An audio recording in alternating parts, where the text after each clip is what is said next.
Internet, ये सब सुनते ही हमारे दिमाग में कुछ फेमस कंपनियों या वेबसाइट्स के नाम ज़रूर आते हैं, जैसे Google, Facebook, Instagram, WhatsApp, Amazon, Flipkart या यूट्यूब, जिस पे आप ये अभी वीडियो देख रहे हैं। बट क्या आपने कभी सोचा है कि इंटरनेट है क्या, या काम कैसे करता है? क्या इंटरनेट में डेटा बनता कैसे है? हमारा डेटा कहाँ स्टोर किया जाता है, और क्या ये डेटा फ्री है?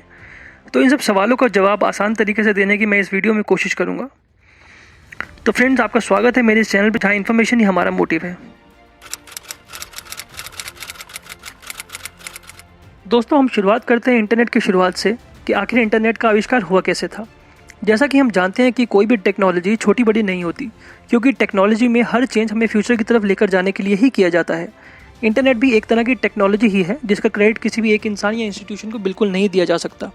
जब कोल्ड वॉर अपने पीक पे थी, तब सोवियत यूनियन ने 4 अक्टूबर 1957 को पहला man made satellite Sputnik launch किया, जिसे देख अमेरिका दंग रह गया, क्योंकि जहां अमेरिकन साइंटिस्ट और रिसर्चर्स बेहतर कार और टेलीविजन सेट्स बनाने में लगे थे, वहीं सोवियत यूनियन ने साइंस और टेक्नोलॉजी का यूज़ करके युद्ध जीतने में अपना सारा फोकस लगा दिया।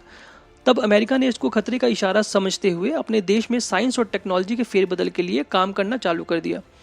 अमेरिका द्वारा 1958 में ARPA advance research project agency बनाया गया, ताकि अमेरिका को साइंस और टेक्नोलॉजी में दूसरे देशों के मुकाबले और भी शक्तिशाली और सशक्त बनाया जा सके।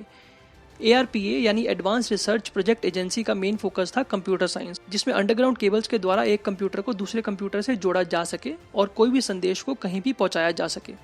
अमेरिका एक ऐसा नेटवर्क बनाना चाहता था जिसका कोई भी केंद्र ना हो और जो अलग अलग जगह से काम में लाया जा सके, जिसे उन्होंने अर्पानेट नाम दिया। 1965 में अमेरिकन साइंटिस्ट ने पैकेट स्विचिंग की खोज की, जिससे कोई भी इंफॉर्मेशन या डेटा को छोटे छोटे पैकेट्स या ब्लॉक्स में तोड़ा जा सके, ताकि वो अलग अलग रूट से होते हुए अपनी फाइनल डेस्टिनेशन तक सेफली पहुंच जाए, वो भी बिना दुश्मनों को जानकारी हुए।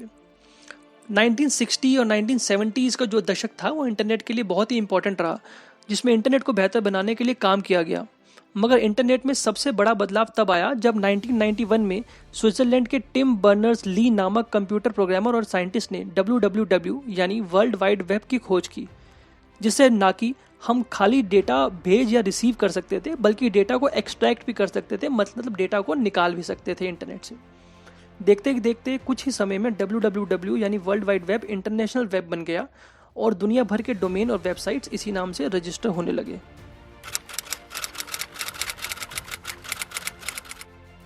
इंटरनेट का मालिक कौन है?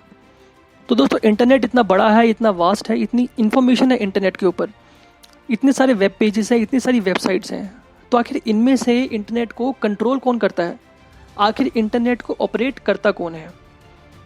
तो दोस्तों, इस कॉमन सवाल का बहुत ही कॉमन सा जवाब है कि इंटरनेट का मालिक हर कोई है, या कोई भी इंटरनेट का मालिक नहीं है। इंटरनेट एकदम फ्री है और उसके लिए कोई भी पैसा नहीं है, क्योंकि ये सरकार के द्वारा बनाई गई टेक्नोलॉजी है और सरकार ने इसका निजीकरण यानी प्राइवेटाइजेशन नहीं किया। अगर कोई प्राइवेट कंपनी इसको बनाती या इसको खरीद लेती सरकार से, तो वो अपने नाम का पेटेंट करा सकती थी, पर सरकार ने ऐसा नहीं किया, ताकि इसका फ़ायदा सारे देश और सारी दुनिया तक पहुंचे और इंटरनेट को पब्लिक यूज़ में लाया जा सके। देखा जाए तो इंटरनेट एकदम फ्री है एंड उसके लिए आपको कोई भी पैसा देने की ज़रूरत नहीं है। फिर भी आपसे पैसा लिया जाता है, क्योंकि इंटरनेट और उसकी फंक्शनैलिटी तो फ्री है एकदम आपके लिए, बट इसको आप तक पहुँचाने में तो खर्चा आता ही है, तो वो खर्चा आपको ही देना होता है, जिस पे प्रॉफिट लगाकर कंपनियाँ आपसे पैसा कमाती हैं। इंटरनेट पे इंफॉर्मेशन क्रिएट कैसे होती है? तो दोस्तों, आपने कभी ये सोचा है कि आपको कुछ भी इंफॉर्मेशन चाहिए या कुछ भी नॉलेज चाहिए, आप सिंपली गूगल क्रोम पे जाते हैं, कुछ टाइप करते हैं और काफ़ी सारे लिंक्स और इन्फॉर्मेशन आपके सामने आ जाते हैं। बट वो इन्फॉर्मेशन और लिंक्स वहाँ आए कैसे, या किसने डाले वहाँ पे?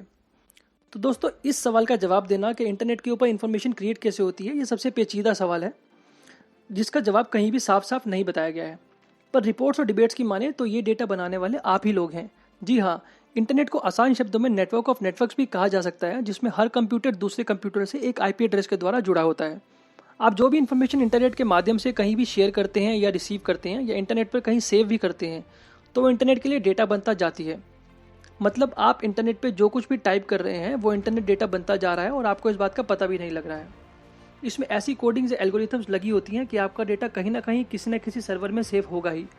हाँ, लेकिन आपके द्वारा बनाया गया जो डेटा है, वो कितनी क्वांटिटी में या किस किस बेसिस पर सेव होगा, ये इंटरनेट के एल्गोरिथम्स पर या फिर जो वेबसाइट्स या वेब पेजेस आप लॉगिन करते हैं, खोलते हैं, उनके एल्गोरिथम्स पर डिपेंड करेगा। और काफ़ी इन्फॉर्मेशन तो आपकी परमिशन के साथ ही सेव होती है सर्वर पे, और ज़्यादातर आपको इस बात का अंदाज़ा भी नहीं होता, क्योंकि इंडिया में प्राइवेसी को लेकर ना कोई ज़रूरी कानून है और ना किसी को अभी तक इससे कोई ज़्यादा फ़र्क पड़ता है।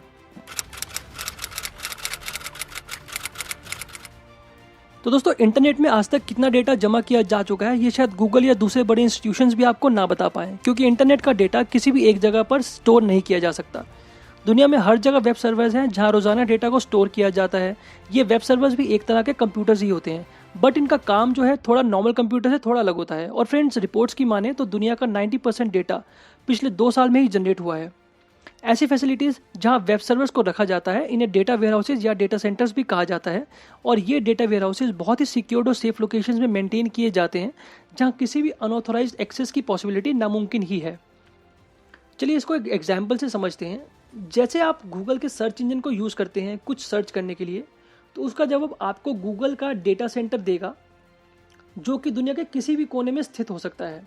डिजिटल रियलिटी ट्रस्ट नाम की कंपनी का लेकसाइड टेक्नोलॉजी डेटा सेंटर वो दुनिया का सबसे बड़ा डेटा सेंटर है, जो कि शिकागो में सिचुएटेड है। बट सबसे ज़्यादा और सबसे एफिशिएंट डेटा सेंटर्स जो हैं वो गूगल के हैं, जिनकी वजह से हमें 24/7 गूगल की सर्विसेज लेने में मदद मिलती है।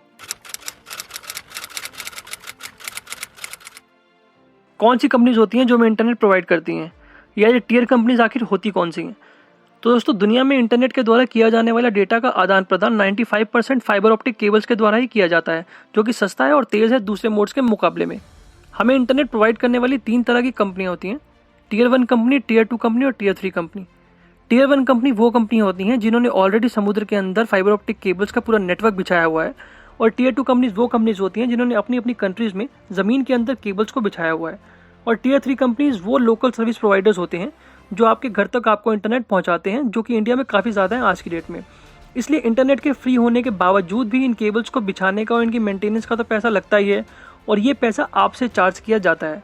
ये टियर 1 कंपनीज जो होती हैं ये आगे टियर 2 कंपनीज को डेटा बेचती हैं, टियर 2 कंपनीज आगे टियर 3 कंपनीज को, और जो टियर 3 कंपनीज हैं वो हमें इंटरनेट सर्विस प्रोवाइड करती है हमसे पैसे चार्ज करके।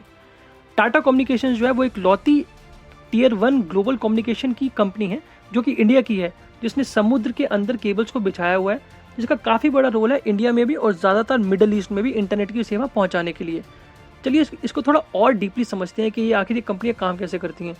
देखिए, कुछ इस तरह की केबल्स होती हैं जो पूरी दुनिया में बिछाई जाती हैं टियर 1 कंपनियों के द्वारा, जिन्हें हम फाइबर ऑप्टिक केबल्स या सबमरीन केबल्स भी कह सकते हैं। अगर आप www.submarineCableMap.com नाम की इस वेबसाइट पर जाएंगे तो आपको दिखेगा कि कैसे पूरी दुनिया में केबल्स बिछाई गई हैं इंटरनेट पहुँचाने के लिए। इंडिया में भी ये केबल समुद्र से काफ़ी जगह से लिंक्ड है, और इंडिया में काफ़ी सारे लैंडिंग पॉइंट्स हैं जहाँ से डेटा इंडिया में आता भी है और इंडिया से बाहर जाता भी है। और इन लैंडिंग पॉइंट्स में सबसे जो बिजी लैंडिंग पॉइंट है इंडिया का, वो है मुंबई का। रिलायंस, जियो, एयरटेल जैसी जो ये इंडियन कंपनीज होती हैं, ये पूरा इंडिया में जो है इन्होंने अपना केबल्स का नेटवर्क बिछाया हुआ है ज़मीन के अंदर, ताकि आपको इंटरनेट सर्विस प्रोवाइड की जा सके आपके लोकल ISP यानी इंटरनेट सर्विस प्रोवाइडर के द्वारा। ऐसे ही अगर आपको इंटरनेट से कोई भी इन्फॉर्मेशन चाहिए, या आप कोई भी वेबसाइट्स को विजिट करते हैं जिनका सर्वर इंडिया के बाहर लोकेटेड है, तो वो सारा डेटा ट्रैफिक जो है इन लैंडिंग पॉइंट से होकर ही जाएगा और वापस भी उसी रास्ते से ही आएगा। कंपनी का सर्वर जिस लैंडिंग पॉइंट के पास होगा वो उसी लैंडिंग पॉइंट से आपका डेटा बाहर निकाल देगा और वहीं से आपका डेटा प्रोवाइड किया जाएगा आपको। तो दोस्तों, ये फाइबर ऑप्टिक केबल्स पानी में ख़राब या डैमेज भी हो जाती हैं, तो जिनको रिपेयर करने के लिए ना टियर कंपनीज के पास काफ़ी सारे साधन होते हैं। बट टियर कंपनीज जो होती हैं इनके बैकअप भी ऑलरेडी तैयार करके रखती है, ताकि कोई डिफ़िकल्टी हो तो उसको यूज़ किया जा सके। हाँ, हो सकता है आपका इंटरनेट कनेक्शन कुछ समय के लिए कट जाए या उसकी स्पीड स्लो हो जाए, बट फिर भी आपका डेटा ट्रैफिक एक नहीं तो दूसरे लैंडिंग पॉइंट से बाहर पहुंचा दिया जाएगा और आप तक भी वापस लाया ही जाएगा। जैसे मुंबई वाले लैंडिंग पॉइंट में कोई खराबी आती है तो डेटा को चेन्नई या कोची जैसे लैंडिंग पॉइंट से या उस तरफ के किसी भी लैंडिंग पॉइंट से घुमा दिया जाएगा। आप तक आपकी इन्फॉर्मेशन जो पहुंच जाएगी, बट हो सकता है ये इन्फॉर्मेशन थोड़ा स्लो आए या फिर थोड़ा सा लेट आए, क्योंकि दूसरे लैंडिंग पॉइंट से जाने में पता नहीं उस डेटा ट्रैफिक को कितना अलग अलग सर्वर से होकर गुजरना पड़ेगा, जो कि डायरेक्टली कनेक्टेड नहीं भी हो सकते। बट आपको इसमें कुछ नहीं करना है, तो ले दे के आपको तो बस बैठना है और आपके डेटा का थोड़ा इंतज़ार करना है।